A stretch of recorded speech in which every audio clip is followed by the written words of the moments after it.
From Hollywood, Colgate Tooth Powder for a breath that's sweet and teeth that sparkle presents The Mel Blanc Show.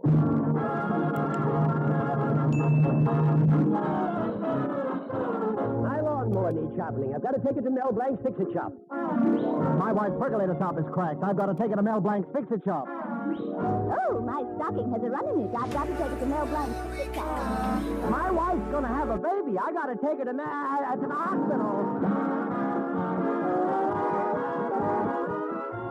From Colgate Tooth Powder for a breath that's sweet and teeth that sparkle brings you Mel Blanc at his own Fix-It Shop with Mary Jane Croft, Earl Ross, Joe Kearns, Victor Miller and his orchestra, and Mel himself playing those delightful characters, Rookie and Dr. Crab. The star of our show, Mel Blanc.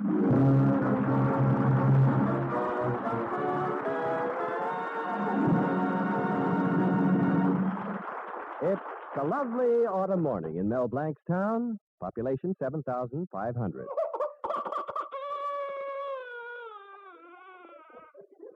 Pardon me, population 7,501. The postman, Mr. Snoop, is making his morning rounds. The baker, Mr. Brown, is putting his rolls in the window. And in Mel Blanc's Fix-It Shop, Mel is just about finished fixing Druggist Simpson's penny weighing machine. Is the weighing machine all fixed, nephew? Yeah, Uncle Rupert. I believe I'll try it. Must be something wrong. Why? What does it say you weigh? 17 pounds. Do I look that thin? Why don't you read the fortune anyway? Oh, yeah. If you are a woman, you'll marry a man. If you are a man, you'll marry a woman. If you are married, try another penny. Oh, I forgot to push this lever up. Now I'll try it again. Oh, that's better. 120 pounds. What's the fortune this time? You are kind, understanding, friendly, considerate, gentle, and you make enemies too easily. Oh, here comes that gossipy pipsqueak of a postman, Mr. Snoop.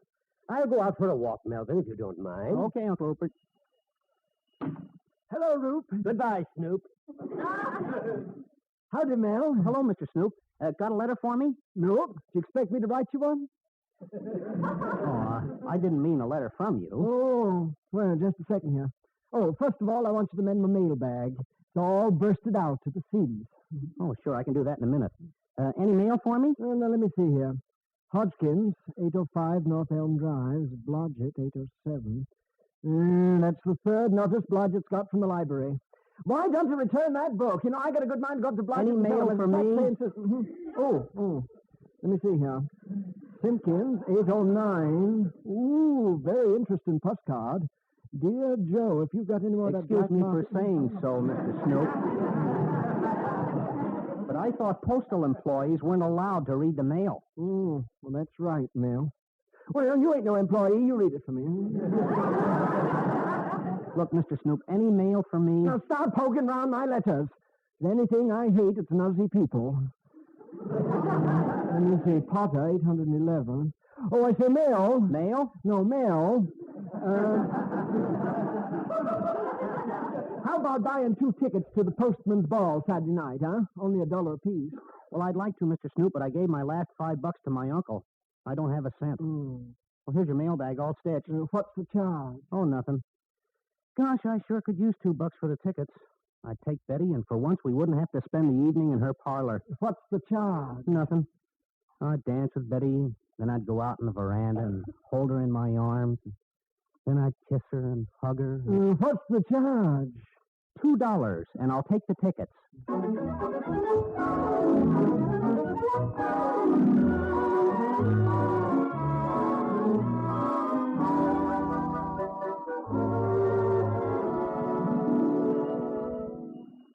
Hello, Mel. Hello, Betty. Gee, you sure look beautiful. Yeah, all dressed up and no place to go. What do you mean all dressed up and no place to go? Why, I'll take you to the, how about, Well? I'll take you home. You can change your clothes. Oh, that's it. We never go anywhere. We spend every evening in my parlor. No wonder Father feels the way he does about it. Well, I hate sitting in the parlor just as much as your father does. You do? Yeah, that love seat isn't big enough for the three of us. Well, anyway, Betty, I've got good news. We won't be spending this Saturday night in the parlor. I've got 2 tickets to the postman's ball. Oh, Mel, this is awful. Because this is one Saturday night I won't be able to be with you. But, Betty, why not? Well, Daddy's expecting... Oh, wait a minute. Here comes Daddy himself. I'll let him tell you. Hello, Mr. Colby. What did you say, Mr. Colby? Yes, it is a lovely day, isn't it? Mr. Colby, may I take your daughter to the postman's ball Saturday night? No, huh? But why not, Mr. Colby?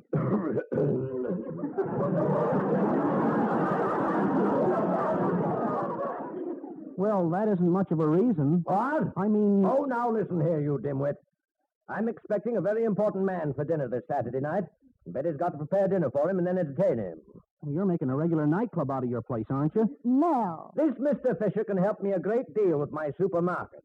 He's president of the Acme Portuguese Sardine Company. And do you know anything more impossible than getting Portuguese sardines?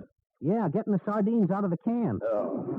People come to my supermarket all day and say, do you have Portuguese sardines? Do you have Portuguese sardines? And all day I say, no, no, no. Well, I can't stand it. I can't stand it. You hear? Mr. Colby, let go of my neck. Oh. I'm not a sardine. Oh. Well, if this Mr. Fisher is so important, you should really be alone with him to close the deal. So why don't I take Betty out to the dance? Betty stays home Saturday night. Well, what about me? Well, you can go to the dance. Well, thanks for changing your mind, Mr. Colby. I haven't changed my mind. Now listen, Mel. If you show up at my house or within 5 blocks of my house Saturday night, I'll... Don't say any more. I've got an imagination. All right, then use it. Come on, Betty. Well, I'll be with you in just a minute. Well, goodbye, Mr. Colby. Yes, it is a nice day, isn't it?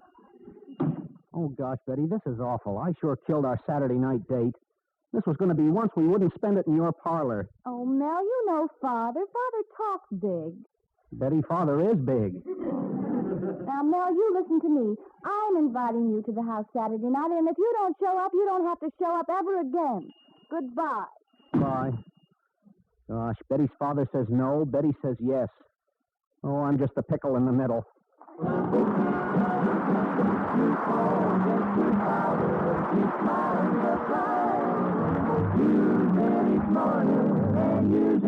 Don't take a chance with your romance.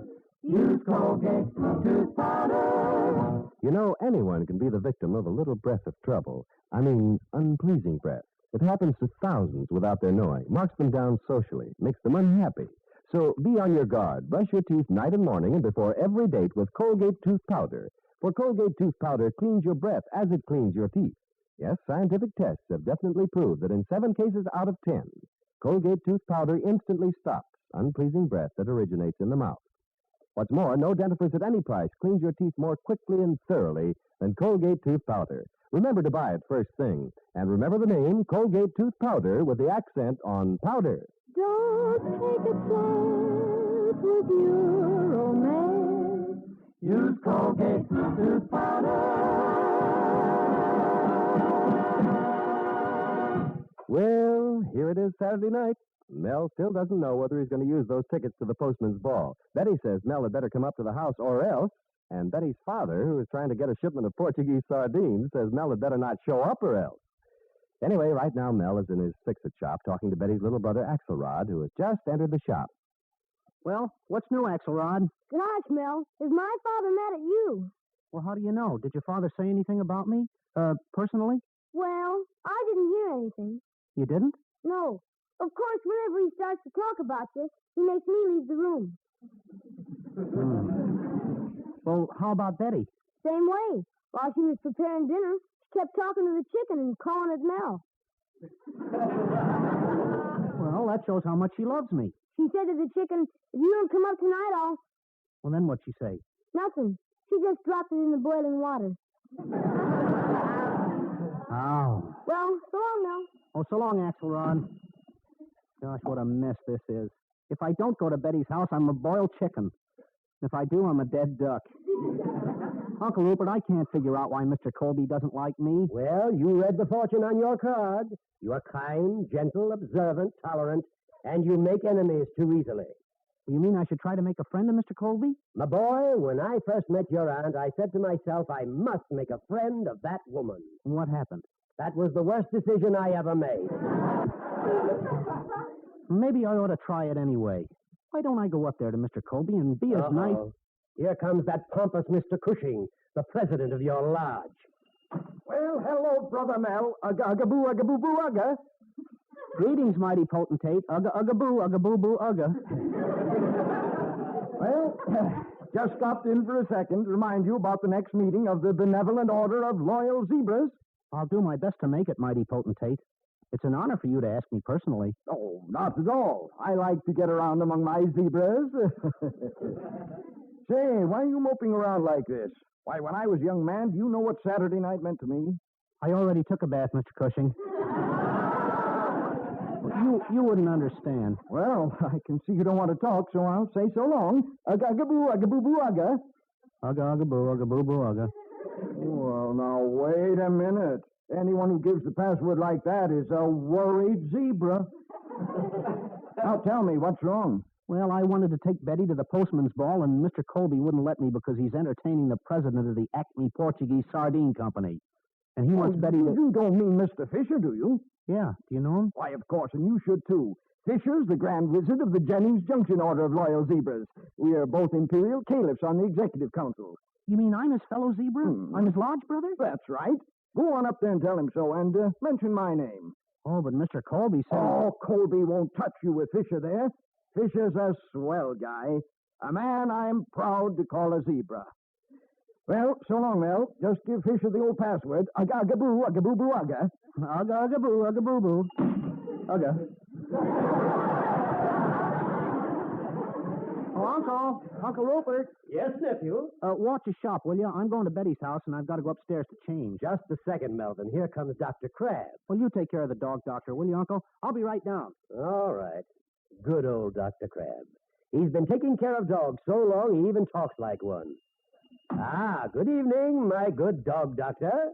Good evening to you, Rupert.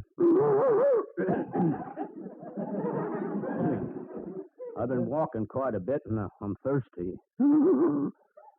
Could I have a pan of water? Why, sure. Say, Christopher, don't some people think it's funny when they hear you sound like a dog? I don't believe so, Rupert, except maybe that man at the newsstand on the corner. What did he do? I bought a paper from him, and he put it in my mouth. Don't tell me you carried the paper home in your mouth. You know a better way? This is Saturday night, Christopher.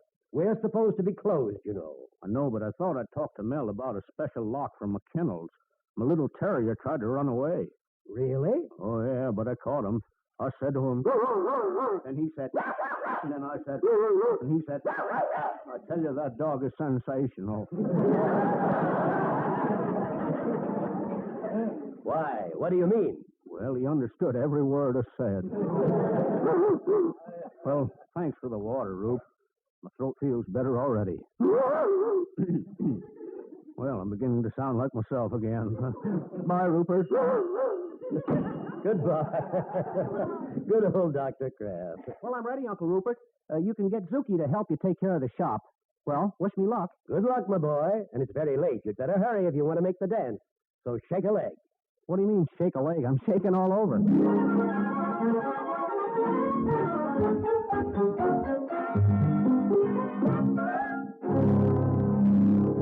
Oh, everything's working out just fine with Mr. Fisher, Betty. That's good. Yes, he loved the dinner. Said it was the softest chicken he'd ever had. How right he was. Huh? Oh, well, anyway. Now to carry out the rest of my plan. I'm going to get into a card game with him and let him win some money from me. Let him win money from you. Daddy, is that proper? Proper schmapper. I want those sardines. If he wins some money from me, he'll be in the right mood. Uh-oh, here he comes now. Mr. Fisher. Do you indulge in games of chance? Well, sometimes I do, yes. Ah, good. Then how about a game of sardines? Oh, I mean, gin rummy.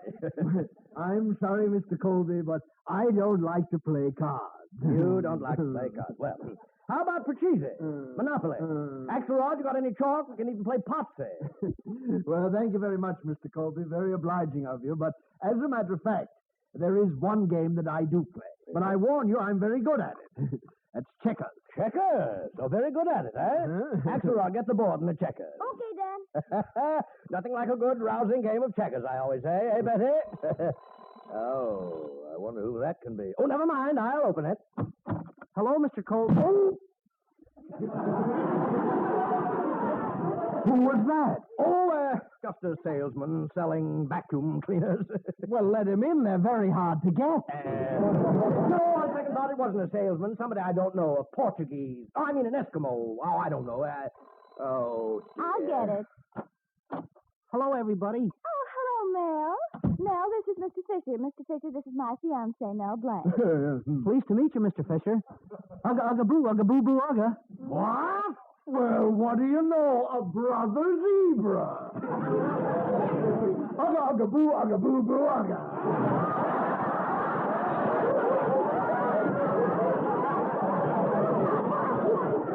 You see, Mr. Colby, Mr. Fisher and I are friends. Friends. Oh, I see. Mr. Fisher, here's the checkerboard and the checkers. Now, Mr. Cushing sent you his regards, Mr. Fisher. Cushing? Oh, that's the real estate man. Oh, a great fella. You know, in our last executive council, he put on a lampshade and imitated Hedda Hopper. I tell you, I never laughed so loud.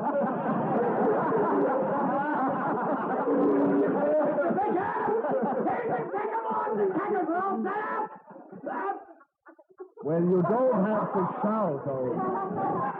Yeah, you don't have to shout, old man. I mean, here's the checkerboard all set up. Now, Mr. Fisher, how about playing a game for, say, $5, huh? Well, that's okay with me. But I warn you, I'm a wizard at this. Do you mind if I kibitz? Mel, why don't No, you... no, not at all, Brother Zebra. But you better help Mr. Colby there because I won't need it. Okay, there's my move. Very interesting. I'm trapped already. Oh, wait a minute, Mr. Colby. Here's a move you can make. Mel, why don't you close that window from the outside? Well, Mr. Colby, I might fall out of the window and break my neck. Well, that's not a bad idea. Well, Mel, move for me. Very good. Sort of puts me on the defensive. I'll try this. Okay, here's our move. And here's mine. That's just what we were waiting for, Mr. Colby. Now you jump this, and this, and this, and this, and that's a game. Isn't it wonderful? Yeah, isn't it wonderful?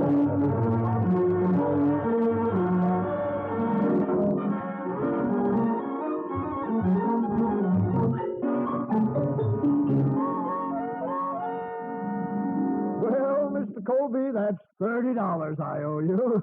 And without my kibitzing, you wouldn't have won at all, Mr. Colby. Well, I know it, and believe me, I won't forget it. Mr. Fisher, how would you like to play one game for $30? Win or lose all, I say. Well, that's a game sport, Mr. Colby. I'll take you out. And I'll help you again, Mr. Colby. Mel, what's the name of that Chinese laundroman down the street?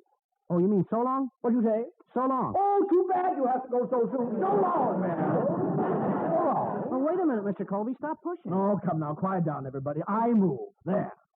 Oh, Mel. Not now, Betty. Mr. Colby. Here's the move to make. Oh, Mr. Fisher, next time you have an executive meeting, invite me down. I do imitations, too. Did you ever hear Bugs Bunny? Listen to this. What's up, Doc?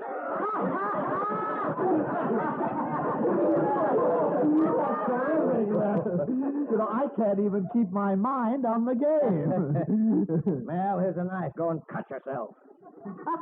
Very funny.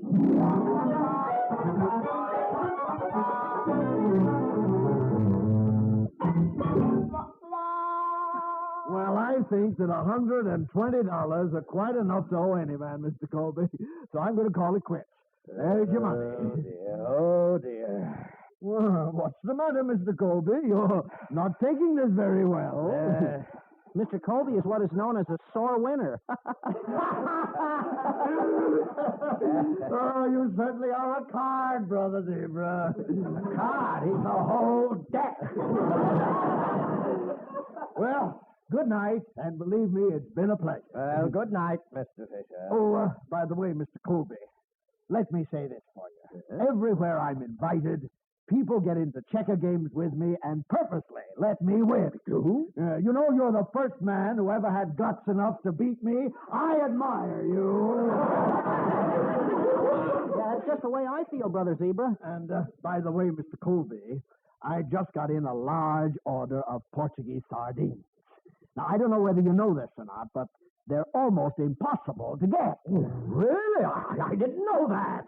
Oh, but Mr. Colby, you told me that... Mel. Well, you call me in the morning, Mr. Colby, and you let me know how many you want. So now, good night, and ugga-ugga-boo, ugga-boo-boo, ugga. What a night, what a night. Mel Blanc! Yes? Go and take Betty to the dance. Oh, thanks, Daddy. Good night. Thanks, good night. Come on, Betty.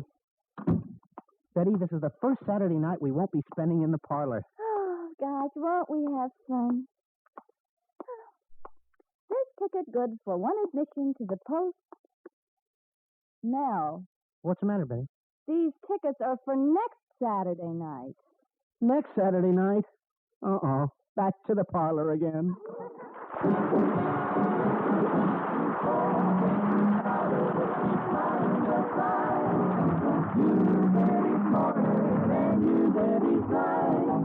Don't take a chance with your romance.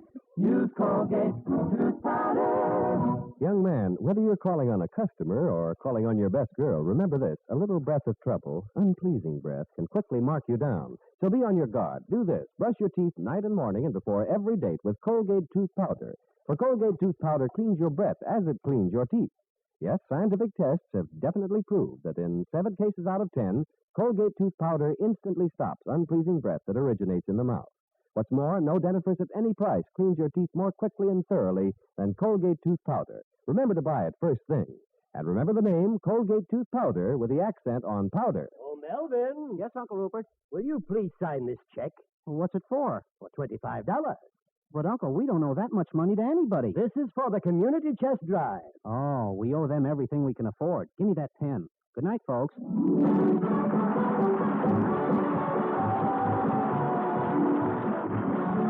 This is Bud Easton reminding you that Colgate tooth powder for a breath that's sweet and teeth that sparkle brings you the Mel Blanc Show every Tuesday at this time. Be sure to join us again next Tuesday night for more fun with Mel and the people you'll meet in Mel Blanc's Fix-It Shop. Say hello to Halo Shampoo for naturally bright and beautiful hair. Remember, even finer soaps and soap shampoos hide the natural luster of your hair with dulling soap film. But Halo Shampoo contains no soap, therefore leaves no dulling soap film. Even in hardest water, Halo makes oceans of rich, fragrant lather, quickly banishes loose dandruff and dirt. Halo needs no lemon or vinegar rinse. Say hello to Halo and goodbye to dulling soap film. Get Halo Shampoo at any cosmetic counter.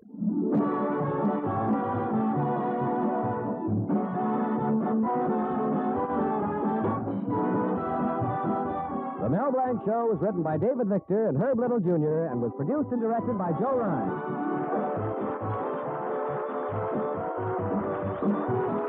This is CBS, the Columbia Broadcasting System.